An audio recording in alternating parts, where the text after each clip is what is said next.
Assalamualaikum warahmatullahi wabarakatuh. Perkenalkan, nama saya Dita Cahyani. Di sini saya akan menyampaikan materi tentang pengguna dan pengembangan sistem. Yang pertama yaitu organisasi bisnis. Di organisasi bisnis ini kita akan membahas tentang dukungan sistem informasi bagi organisasi. Inovasi-inovasi di bidang teknologi informasi telah memungkinkan banyak aktivitas perusahaan dilaksanakan tanpa batas oleh fisik karena menggunakan suatu sistem teknologi informasi. Selanjutnya yaitu organisasi layanan informasi. Yang pertama ada sumber daya informasi, terdiri dari peranti keras komputer, peranti lunak komputer, spesialis informasi, pengguna, fasilitas, basis data, dan informasi. Sebagian besar sumber daya ini pada umumnya berlokasi di layanan informasi dan merupakan tanggung jawab dari CEO. Yang kedua yaitu spesialis informasi, menggambarkan karyawan yang tanggung jawab utamanya adalah untuk memberikan kontribusi atas tersedianya sumber daya informasi dalam perusahaan. Yang ketiga, analis sistem adalah orang yang ahli dalam mendefinisikan masalah dan dalam membuat dokumentasi tertulis mengenai bagaimana komputer akan membantu menyelesaikan masalah-masalah tersebut. Yang keempat yaitu administrator basis data, adalah seorang spesialis informasi yang bertanggung jawab atas basis data. Selanjutnya yaitu webmaster. Seorang webmaster bertugas melacak orang-orang yang mengunjungi halaman web perusahaan. Lalu ada spesialis jaringan. Spesialis jaringan bekerja sama dengan analis sistem dan pengguna dalam membuat jaringan komunikasi data yang menyatukan sumber daya komputer yang menyebar. Selanjutnya programmer. Programmer menggunakan dokumentasi yang dibuat oleh sistem analis untuk membuat kode web pada program komputer yang mengubah data menjadi informasi yang dibutuhkan oleh pengguna. Dan yang terakhir yaitu operator. Operator menjalankan peralatan komputer berskala besar seperti komputer mainframe dan server yang biasanya berlokasi dalam fasilitas komputer perusahaan. Selanjutnya yaitu struktur organisasi layanan informasi. Yang pertama ada tren dari struktur tersentralisasi ke desentralisasi. Beberapa perusahaan mulai mendesentralisasikan kebanyakan sumber daya informasinya dengan mengalokasikan mereka ke unit-unit bisnis dan memberikan wewenang bagi unit tersebut untuk memutuskan bagaimana sumber daya akan diaplikasikan. Selanjutnya yaitu struktur organisasi inovatif. Yang pertama ada model sekutu, adalah layanan informasi yang bekerja di area-area bisnis dalam menggunakan teknologi informasi untuk menghasilkan inovasi bisnis. Yang kedua ada model platform, yaitu layanan informasi tidak akan secara aktif mengawali inovasi bisnis, namun akan menyediakan sumber daya informasi sehingga inovasi tersebut dapat dicapai oleh area-area bisnis.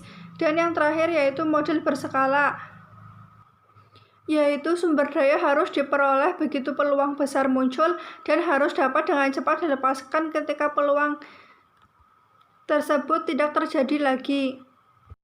Ini merupakan gambar struktur organisasi layanan tersentralisasi.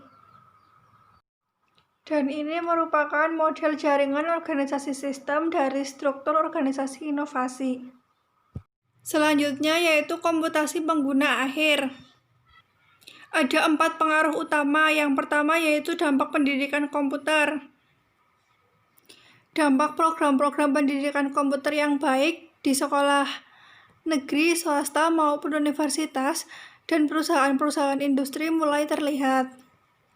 Hal ini dibuktikan dengan seiring berjalannya tahun, manajer-manajer masa depan maju ke tingkat manajemen yang lebih tinggi dan tetap meneruskan penggunaan sistem informasi dan teknologinya. Selanjutnya yaitu antrian layanan informasi. Layanan informasi tidak dapat memberikan respon yang cukup cepat untuk memenuhi tuntutan pengguna, dan antrian mulai menumpuk dengan pekerjaan yang menunggu untuk dikerjakan oleh komputer. Yang ketiga yaitu murahnya peranti keras.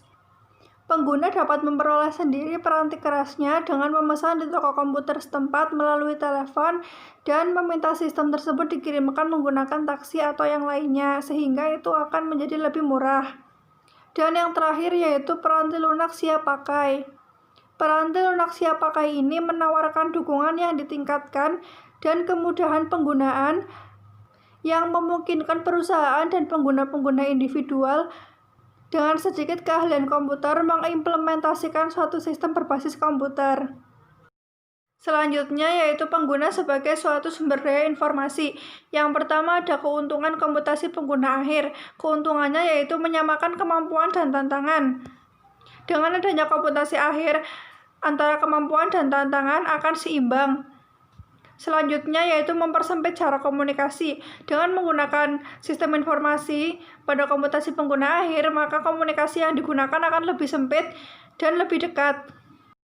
Di balik dari keuntungan komputasi pengguna akhir, terdapat resiko dari komputasi pengguna akhir. Yang pertama yaitu sasaran sistem yang buruk. Yang kedua, sistem yang dirancang atau didokumentasikan buruk. Yang ketiga, pengguna sistem informasi tidak efisien. Yang keempat, hilangnya integritas data. Yang kelima, hilangnya keamanan. Dan yang terakhir yaitu hilangnya kendali. Selanjutnya yaitu kriteria pendidikan, pengetahuan, dan keahlian yang dibutuhkan untuk karir di bidang layanan informasi. Yang pertama, pengetahuan pengembangan sistem. Pengetahuan adalah sesuatu yang dapat dipelajari, baik melalui mata kuliah formal maupun upaya sendiri seperti membaca dan mengamati. Jenis pengetahuan yang memungkinkan seseorang memberikan kontribusi dalam upaya-upaya pengembangan sistem meliputi pengetahuan komputer, pengetahuan informasi, dasar-dasar bisnis, teori sistem, proses pengembangan sistem, dan pembuatan model sistem. Selanjutnya yaitu keahlian pengembangan sistem. Dengan cara yang sama, kita dapat mengidentifikasi jenis-jenis keahlian pengembangan yang berbeda dan memiliki arti yang penting. Keahlian pengembangan sistem meliputi keahlian berkomunikasi, kemampuan analisis, kreativitas, dan kepemimpinan. Selanjutnya yaitu kantor maya. Kantor maya ini merupakan kantor di mana pegawainya melakukan pekerjaannya melalui dunia maya. Yang pertama yaitu telecommuting. Telecommuting ini diperkenalkan karena sepertinya merupakan satu cara yang tepat untuk menggambarkan bagaimana karyawan dapat secara elektronik pergi ke tempat kerja. Keuntungan yang paling besar dari telecommuting adalah fleksibilitas yang diberikan dalam menjadwalkan tugas-tugas pekerjaan, sehingga tugas pribadi juga akan dapat diakomodasikan. Yang kedua yaitu hoteling.